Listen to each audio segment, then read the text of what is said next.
Hey guys, it's me, 80s for guys. So guys, I'm going to talk to you guys about Dynamo Kyiv nil, FC Barcelona 1, guys. This was a huge victory for Barcelona. I'm so happy Barcelona got the win, man. Because honestly, man, I was really worried. I was really worried, guys.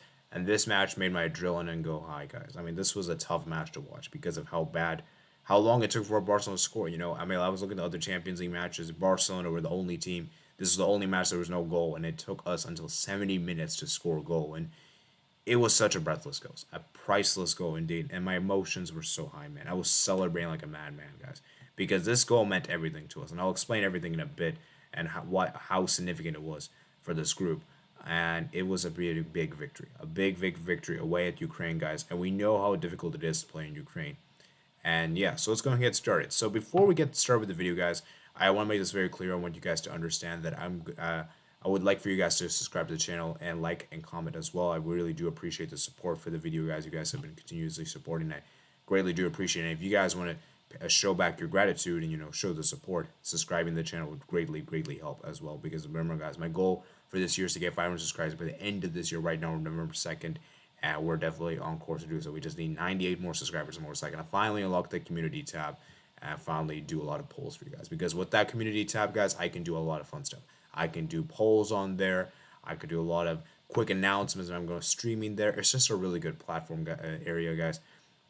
And I can also tell my schedule as well. It's just a really nice way to interact with my community. And I just think that it'd be really nice for this YouTube channel, because the other platforms, Twitter and Discord, I don't have the same number of support on there compared to YouTube. So if you guys could, I would greatly do appreciate. And yeah, make sure you guys comment as well. That would greatly appreciate. Anyways, with enough of that said, guys, let's start with the actual match. So I wrote down some notes here, guys. I wrote down a lot of notes here. You guys can see my notebook here. I've wrote down every single chance of the game that I could think of that is worth mentioning, and I have written down as well, as you guys can also see here on the timeline here of the insights commentary. So obviously, early on in the game, Barcelona had a good chance. Depay had a chance the 4th minute of the game, and it was blocked away. And it was a very sad. It took 4 minutes in the game, and Depay had a glorious chance. And I'm like, seriously, are you serious? And then yeah, and you can see, and then the Dynamo Kyiv had a great attack in the 7th minute of the game, and Busquets had to force to hook a clear the corner.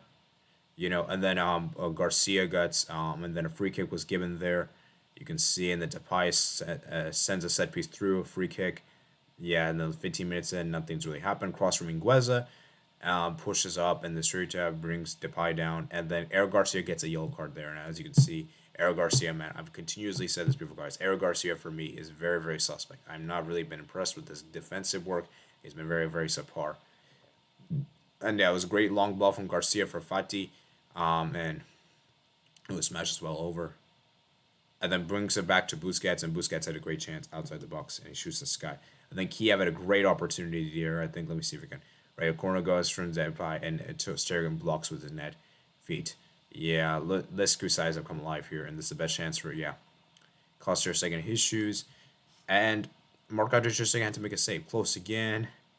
Barcelona hit the post. I think it was off the post. Alba curls a free kick, and Lenglet's diving header. Lenglet, for me, actually had a pretty good game. Lenglet actually had a pretty solid game. He had a great chance to score there in the 32nd minute, and he was defensively very good, I would say. He had a pretty good game, in my opinion. And then, obviously, you can see Alba sends a vicious shot from well distance over. And then Nico Gonzalez had the chance there right towards the end of the first half, I believe. And then Haramasi got a yellow card there. And yeah, and so in halftime here, it was 0-0, man. Both teams have great chances. Host nearly got the breakthrough chance. 3 chances within 5 minutes as Srebrenko, Depana, and then Haramasi all saw efforts go close for the visitors. Meanwhile, their best chances came at the end of the first half with Longley at the post with the header, and Gonzalez had a header that looked goal-bound, blocked by his own man, Depay. Yeah, I remember that chance, man. That was such a big chance.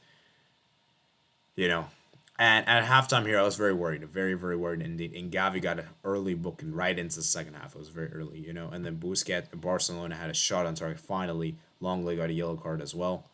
And Barca finally got a shot at target. Right here, I think De Jong wins another corner there. They're starting to ramp up the pressure. This one's easy claimed by Bouchon. And yeah, Longley had the header there again, I think. And then Kiev, they had a great chance to score. Kiev had another great opportunity to score there. And let me see, yeah, Dynamo Kyiv, it's a great shot just wide. And yeah, and then when Dembele came on this game, guys, when Gavi came off, I think that was a great change. I think it was a great change because Gavi for me in this game wasn't able to really be at his best because he was playing a right winger position essentially, and I think Dembele added a lot of pace. He added a lot of danger to the Kiev back line, and Kiev weren't able to handle him. So and then as you can see, oh yeah, before we get to that visit, we almost had a penalty that was given to us. Almost had a penalty, and basically Fati went down inside the box. But it was actually, I think Fati actually went down, and he actually went down, like, he actually accidentally went down himself, I think. So that's the reason why VR didn't give the penalty, and VR went, checked it, and no pen was given. Yeah, you can see Dynamo Kyiv go close there. Yeah, Dembele's first and always sent across, easily claims and claims. And yeah, and then Fati. What a goal that was. What a goal that was, guys. I mean, Gueza put in the cross in the box. Fati is there in the area. It deflects from Mingueza to the right and smashes them. And it was a great goal from Fati. Great goal indeed. 70th minute. I was getting very worried, guys. I was getting very worried that this would easily end 0-0. And then Depay had a great chance right towards afterwards, I believe. And he could have easily scored that and obviously messed up. And then Bouchon, Dembele had a chance there. Long Araujo came on for long lay. Depay wins a corner, shot his block behind. Yeah, and then towards the last 10 minutes of the game, Dynamo Kyiv were really getting into it. Shankovic had a great chance there to score there, and then Ter Stegen made a save, and his rebound is sent flying over by Verbic. Host had a free kick there, and then Alejandro Balde came on for ANSU Fati, and I think Alejandro Balde had a great chance right towards the end. Dembele wins a free kick. Yeah, it goes. Yeah, this was, I think, the chance right there towards the end, and the Fati comes off, and it's a big victory. That win for the visitor mean they moved up a place to second in the Group E. They host Benfica the next game comes as they look to progress the next round of this country for the host. Meanwhile, they remain winless as bottom of the group and now really up against it and the pursuit enough points for qualification, especially as they host leaders Bayern Munich next. The game finishes with the scoreline 1-0 to visitors. They certainly had to struggle for the win and rode their luck as the Ukrainian opponents went close on numerous occasions of both in the first half and second half. However, they started to control the game, took the lead within 20 minutes remaining as Fati smashed home from Minguez across to put a side in front. Hose nearly equalized through Zambari, and Ter Stegen also had to make a big save from Shankovic, but the Spanish side saw for a big 3 points on their travels. Barcelona's last two UEFA Champions League games have been 1-0 victories. Just two of their previous 41 wins had been by the scoreline. Dynamo Kyiv failed to score 10 of their last 14 UEFA Champions League games. While this is the first time the Ukrainian side have drawn a blank in the 4 consecutive games competition, Dynamo Kyiv are winless in their last 12 UEFA Champions League match means with the Spanish side since beating Real Madrid 2-0 March 1999. So yeah, man, I have to say that, as I said before, guys, as you can see in the commentary, guys, this was a very tough win for Barca. This was a very much a labored win for Barcelona. Barcelona, you could argue they were a bit fortunate to have won the match because I honestly don't think we should have won this match, if I'm being completely honest. I think this should have at least been a draw. I think a draw would have been a fair scoreline, but, football is football, and, not everything in life is fair. And, it was a great win for Barcelona. I think Ter Stegen had a great game. As a goalkeeper, I think he was amazing. I think Longley had a good game. I think Fati had a good game. I was really impressed with Frenkie de Jong. I think Frenkie de Jong had a decent game here. Mingueza, for me, I think even though he was not that great for most of the game, I still think he tried his best, and, you saw the determination he had. And I just think that for me, guys, this was a crucial 3 points. A crucial 3 points a day. And you know what this means for the group, guys? You know what this means for the group, right?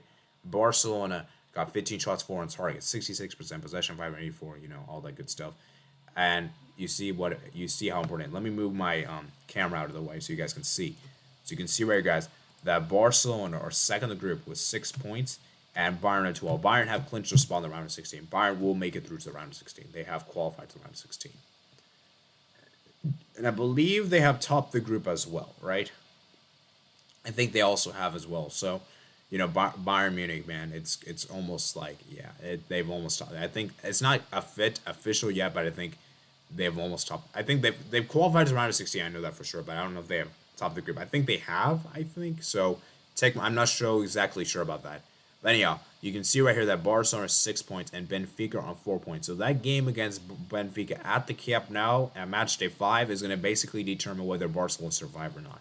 And basically, if Barcelona beat Benfica at the Camp Nou, Barcelona will then make it to the round of 16. As for Benfica, they have to get at least, if they win against Barcelona on match day 5, they put themselves in a very good position to make it through. So, because as I said before, guys, Barca's last match in this group is against Bayern away at the Allianz, and I don't want to go into the Allianz Arena needing points. I want to go into the Allianz Arena with no pressure whatsoever, and let's just see what they can do. Because, as I said, if we can beat Benfica on match day 5 at home at the Camp Nou, then we'll be good to go. And obviously, we're going to likely have Xavi as our manager at that time. So, remember, guys, we need 2 points from 2 games, and I think we could definitely beat Benfica at home. But it's going to be difficult, guys. I mean, after we saw this kind of performance, guys, we're going to have to improve a lot of things. But I think by then, guys, we'll have a clear idea what's going to happen. Because, guys, I think we're going to have the Espanyol game, the Catalan derby just before this game. And if we could put out a big performance, the Catalan derby, and put out a big performance against Celta Vigo on the weekend, then I think Barcelona could be looking good. So, as I said, huge games await for us and Champions League. Hopefully we can beat Benfica. Obviously, I'll have more on that on another video. But yeah, guys, huge victory for us in the Champions League, and it puts our hopes alive, guys. So I hope you guys do enjoy it, guys. As I said before, guys, make sure you guys comment and subscribe, and I'll see you guys later. Peace out. And remember to check out me and my other platforms in the description below. I'll see you guys later. Peace out.